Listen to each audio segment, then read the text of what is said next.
Dans le froid aveuglant d'une nuit d'hiver, quelque part près des rives boueuses du Caseni-Torre, un grondement lourd se mêle au souffle du vent. Ce n'est pas le tonnerre, ni une avalanche. C'est un bruit métallique, continu, inquiétant, presque vivant. Une machine de plusieurs dizaines de tonnes avance lentement, cachée par la tempête.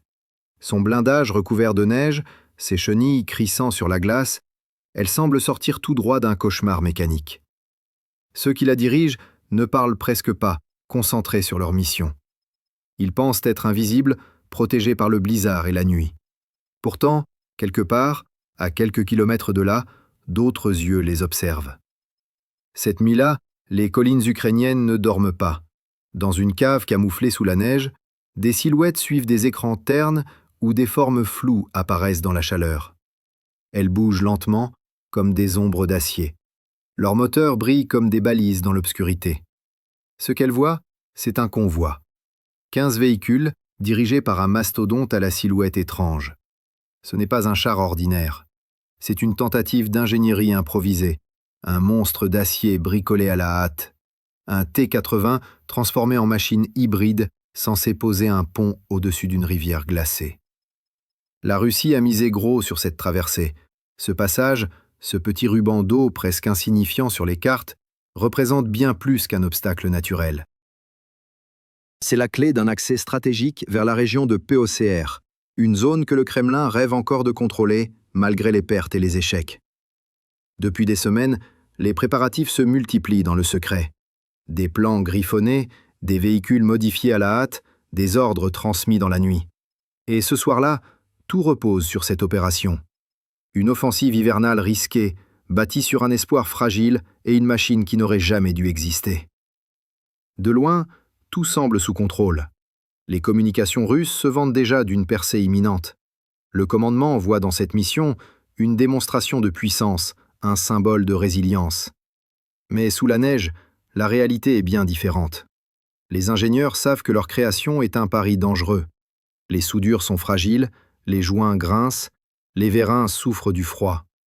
Le blindage, recouvert d'une cage de fortune, tremble à chaque mouvement. Ce colosse métallique censé unir deux rives pourrait bien s'effondrer avant même d'y parvenir. Pourtant, l'ordre est clair, avancer, coûte que coûte. De l'autre côté du front, l'ambiance est tout autre. Dans un silence absolu, les opérateurs ukrainiens suivent le moindre signal thermique. Les drones sont prêts. Ils attendent juste le bon moment, observant les silhouettes qui progressent lentement dans la tempête. Sur leurs écrans, le char modifié brille comme une étoile rouge. Chaque mètre parcouru le rapproche du point de non-retour.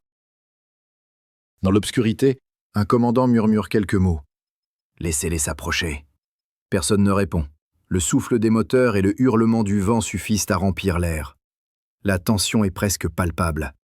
À cet instant précis, personne ne sait que l'histoire est sur le point de basculer. Ce qui semble être une simple tentative de franchir une rivière va devenir une scène d'ingéniosité, de stratégie et de désastre mécanique. Ce n'est plus une bataille, c'est un symbole. Une confrontation entre une technologie désespérée et une précision calculée. Et pourtant, malgré le froid, malgré la peur, malgré les signaux de danger, le convoi continue sa route, aveugle, persuadé que la neige le protège. Mais ce qu'il ignore, c'est qu'au-dessus du vacarme du vent, dans le ciel invisible, des ailes légères se déploient déjà. Des moteurs minuscules se mettent à bourdonner, presque imperceptibles sous le hurlement de la tempête. Les observateurs ukrainiens n'ont plus besoin de parler. Ils n'attendent qu'une seule chose, le moment où le monstre posera ses premières plaques d'acier au-dessus de l'eau. Ce sera alors le signal, le déclencheur d'un spectacle que le monde entier finira par voir. Et pendant que la machine avance, lentement, pesamment, chaque seconde rapproche les deux camps de l'inévitable. D'un côté, la certitude arrogante d'un plan qui semble fonctionner. De l'autre, le calme implacable de ceux qui savent qu'ils vont frapper au moment exact où tout semblera gagné. La rivière gelée, silencieuse, n'attend que cela. Abonnez-vous pour ne pas manquer la suite, car ce que vous allez découvrir dépasse tout ce que ces collines glacées ont vu depuis le début de la guerre. La vérité derrière cette opération, les erreurs fatales et la riposte qui s'annonce feront de cette nuit un tournant que personne n'avait anticipé. Dis-moi quand tu veux que j'envoie la partie suivante. Sous le poids du vent et de la neige, le convoi russe continue de ramper vers la rivière.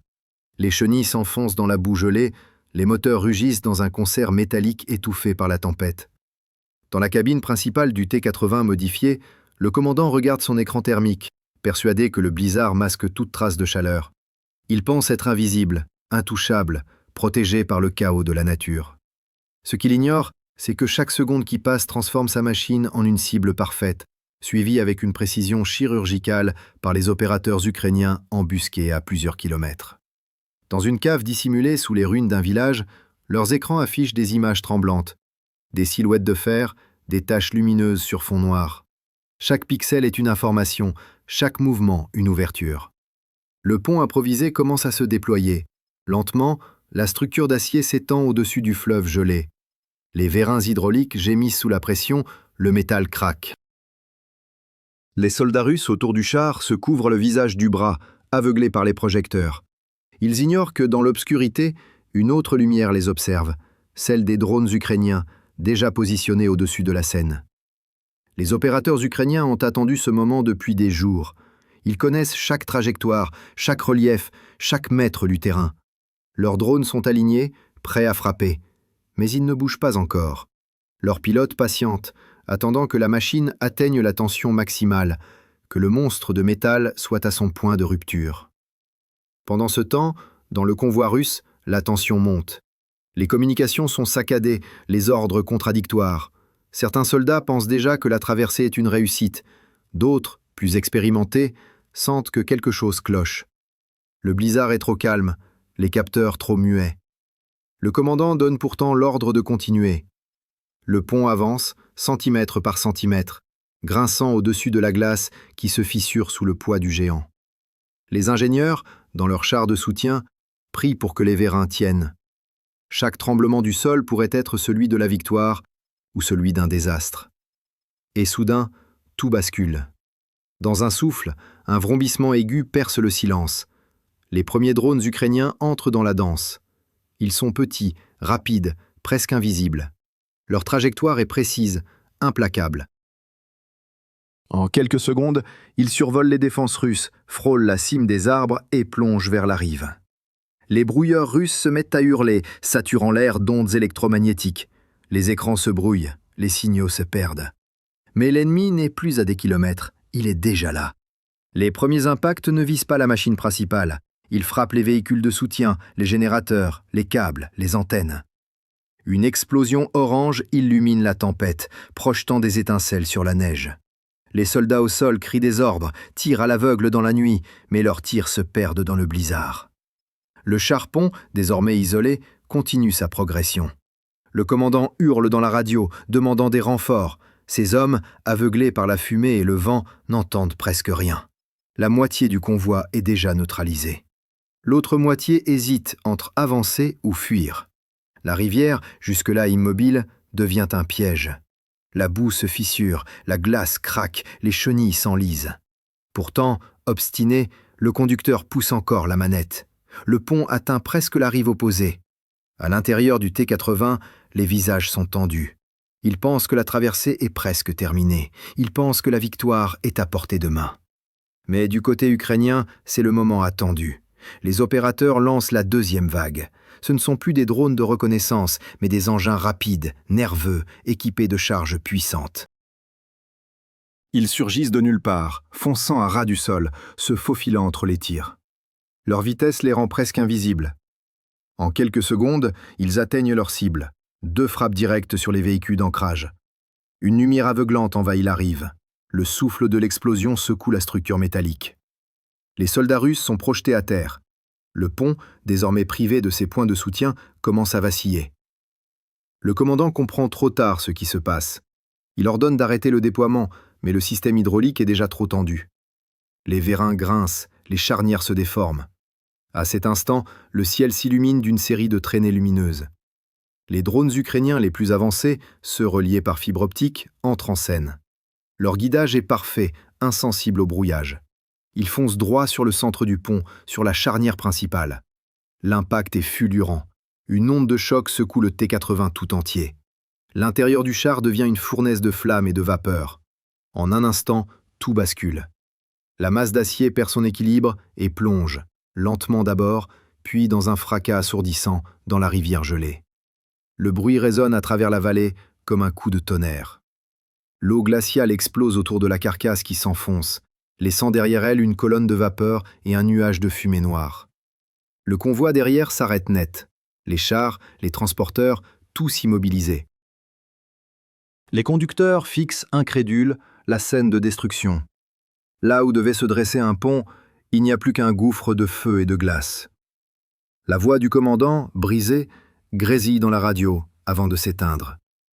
Ce qui devait être une percée devient un désastre total. La route est coupée, les renforts bloqués. Sur les collines, les observateurs ukrainiens regardent les flammes danser au loin. Leur mission est terminée. Leurs drones ont accompli ce qu'aucune artillerie n'aurait pu faire. Mais la scène n'est pas terminée. En quelques minutes, un nouvel orage s'abat sur la rive russe. Les batteries ukrainiennes entrent en action, lançant une pluie de munitions sur les véhicules immobilisés. Les explosions se succèdent, transformant la rive en un champ de débris. Le blizzard lui-même semble disparaître sous la lueur des flammes. Le fleuve, jadis gelé, devient une mer bouillonnante de feu et de boue. Et au milieu de ce chaos, la carcasse du T-80, dressée presque à la verticale, devient un monument macabre. Un symbole de l'improvisation, de la démesure et de l'échec. Des heures plus tard, quand le vent retombera et que les drones reviendront filmer les ruines, il ne restera presque rien. Juste une structure tordue, des chenilles éparpillées, et un fleuve qui aura englouti la dernière tentative de franchir ses rives. Ce que Moscou voyait comme une prouesse technique est devenu une leçon de stratégie. Une démonstration éclatante de ce que la précision et l'ingéniosité peuvent accomplir face à la force brute. Abonnez-vous pour suivre la dernière partie, car ce qui s'est passé après cette nuit glaciale a eu des conséquences bien plus vastes que cette simple bataille. Ce n'était pas seulement la chute d'un pont, mais le début d'un bouleversement qui allait redéfinir l'équilibre du front. Lorsque le jour s'est levé sur les rives du Kazeni Toré, le paysage n'avait plus rien d'un champ de bataille. Il ressemblait à une gigantesque décharge figée dans la glace, où chaque morceau de métal racontait une histoire d'échec et de folie. Le pont n'existait plus, englouti dans la vase et les eaux sombres. Autour, des carcasses calcinées de véhicules s'entassaient, des câbles pendaient comme des racines arrachées, et l'air portait encore cette odeur âcre, mélange de carburant brûlé et de fer tordu. Le silence qui suivit fut presque irréel. Là où des centaines d'hommes criaient quelques heures plus tôt, il ne restait plus que le sifflement du vent et le craquement des braises. Les images filmées par les drones ukrainiens ont rapidement circulé, d'abord entre les unités, puis sur les réseaux, avant d'atteindre les rédactions du monde entier. En quelques heures, la scène de la catastrophe est devenue virale. Les analystes militaires occidentaux n'en croyaient pas leurs yeux. Un char de plusieurs millions transformé en passerelle, détruit par des drones coûtant à peine quelques milliers d'euros. Dans les studios de Paris, Londres et Washington, les experts commentaient les images, expliquant que cette opération symbolisait un tournant dans la guerre moderne. Le rapport de force venait de changer une nouvelle fois. La technologie artisanale, entre les mains de tacticiens patients, venait de triompher d'une armée entière engluée dans sa propre lourdeur. À Moscou, la nouvelle a eu l'effet d'un séisme. Les médias officiels ont tenté d'ignorer l'incident, mais les images circulaient déjà sur les canaux indépendants, partagées, commentées, disséquées. Les critiques se multipliaient, certains officiers anonymes dénonçant la précipitation, le manque de préparation et surtout la décision absurde de transformer un char en engin d'ingénierie. Des rumeurs évoquaient des ordres venus directement du Kremlin, une opération décidée dans la hâte pour redorer un prestige en déclin. Mais cette nuit glaciale n'a apporté ni gloire ni victoire. Elle n'a laissé que des décombres et une vérité douloureuse. L'armée russe, autrefois redoutée, en était réduite à bricoler ses rêves de puissance avec des morceaux de fer récupérés sur les champs de ruines. En Ukraine, au contraire, l'atmosphère était bien différente. Les soldats de la 82e brigade, responsables de la frappe, ont accueilli la nouvelle dans un calme presque solennel. Ce n'était pas de la joie, ni de la célébration, mais la satisfaction discrète d'avoir accompli une mission impossible. Les opérateurs de drones, jeunes pour la plupart, ont revu plusieurs fois les images du pont s'effondrant. Ils n'y voyaient pas seulement une victoire tactique, mais une preuve que la stratégie et l'intelligence pouvaient encore vaincre la force brute. Les ingénieurs qui avaient conçu les drones ont passé la nuit à analyser les données, notant chaque détail, chaque variation de signal, chaque impact. Ils savaient que cette réussite serait étudiée, copiée, amplifiée. Mais au-delà des chiffres et des statistiques, ce qui a frappé le monde, c'est la symbolique. Cette rivière, autrefois insignifiante, est devenue un symbole de rupture. Elle a marqué la fin d'une ère où la guerre se gagnait par la taille et la masse. Désormais, ce sont les yeux, les circuits et les signaux qui décident du sort des armées. Un câble de verre, quelques grammes d'explosifs et un esprit méthodique peuvent inverser le cours d'une offensive préparée depuis des mois. Les généraux occidentaux ont compris le message. Dans les jours qui ont suivi, les forums militaires et les centres de recherche se sont empressés de réévaluer leur doctrine. Ce qui s'était passé sur les rives du Kazeni-Toré n'était pas un simple affrontement. C'était une démonstration grandeur nature du futur. Sur le plan diplomatique, cet événement a provoqué une onde de choc. Les alliés de Kiev ont salué la précision et la discipline de l'opération, tandis que dans plusieurs chancelleries, on soulignait que l'Ukraine venait de prouver, une fois de plus, sa capacité à transformer la guerre en un laboratoire d'innovation. Les États-Unis ont évoqué une nouvelle phase de coopération technologique, l'Union européenne a promis un soutien accru à la recherche sur les systèmes de défense automatisés, et même certains pays d'Asie ont commencé à s'intéresser aux modèles ukrainiens de drones à fibre optique. Dans les semaines suivantes, des conférences entières ont été consacrées à cette seule nuit, à cette opération dont chaque seconde avait été calculée. Pendant ce temps, sur le terrain, les conséquences étaient visibles. Le front sud, que Moscou espérait relancer avec cette traversée, est resté figé. Les convois de ravitaillement n'ont plus osé s'aventurer sur les routes exposées. Les troupes bloquées de l'autre côté de la rivière ont dû se replier ou se cacher, abandonnant du matériel pour ne pas être repérés. Les ingénieurs russes ont tenté, sans succès, de récupérer les débris du pont, mais le courant et la glace rendaient toute opération impossible. Ce qui restait du T-80 modifié s'est peu à peu enfoncé dans la vase, ne laissant dépasser que la tourelle, comme un avertissement. Et pendant que les diplomates débattaient, que les médias rejouaient les images en boucle, les habitants des villages voisins ont commencé à parler de cette nuit comme d'une légende. Les pêcheurs qui longent le fleuve disent qu'au petit matin, on pouvait encore voir la vapeur s'élever au-dessus de l'eau, comme un fantôme de métal refusant de disparaître. Certains racontent même que les cris des moteurs résonnaient encore dans le vent, des heures après la fin de la bataille.